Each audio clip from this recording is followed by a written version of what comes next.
Red for justice এই ধরনের পিকচারগুলো আপনারা কীভাবে এডিট করবেন সে বিষয়ে আজকের ভিডিও।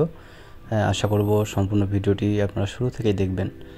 সো এর জন্য শুরুতে আপনাকে কিছু পিএলপি ফাইল আপনাকে কিন্তু ডাউনলোড করে রাখতে হবে। সো এই ফাইলগুলো কিভাবে আপনারা কালেক্ট করবেন সেটি ভিডিও শেষে আমি বলে দিব। সো শুরুতে আমি একটি রেড কালারের একটি পিএলপি ফাইল আমি অ্যাড করে নিচ্ছি, একটু জাস্ট ক্রপ করে নেবেন। আমি কাজ করতেছি পিক্সেল অ্যাপস দিয়ে। সো একটু ক্রপ করে নেওয়ার পর এরপর উপরে থাকা প্লাস আইকনে ক্লিক করে গ্যালারি থেকে আমি আমার যে ফটোটি আমি ব্যাকগ্রাউন্ড রিমুভ করে রেখেছি সেই পিকচারটি এখানে অ্যাড করে দিচ্ছি।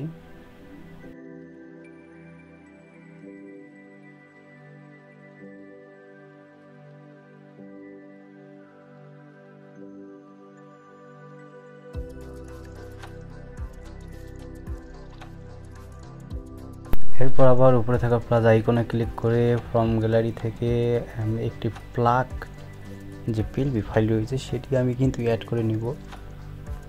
এটি আমি সম্পূর্ণ পিকচারটাতে অ্যাড করে নিব, একটু কালো একটু কালার ক্রয় করে নেওয়ার জন্য। সো এরপরে রেড ফর জাস্টিস এই যে পিএলপি ফাইলটি রয়েছে সেই ফাইলটি কিন্তু আমি এবার অ্যাড করে নেব এখানে।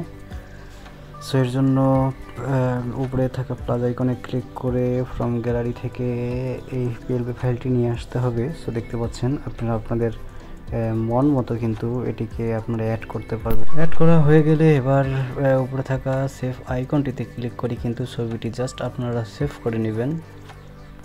আর হ্যাঁ, পিএলপি ফাইলটি কিন্তু আমি ডিসক্রিপশন বক্সে দিব না, আপনারা আমার আইডি লিঙ্ক সেখানে দিব। সো সেখান থেকে আপনারা আমাকে নক করে কিন্তু পিএলপি ফাইলগুলো নিতে পারবেন।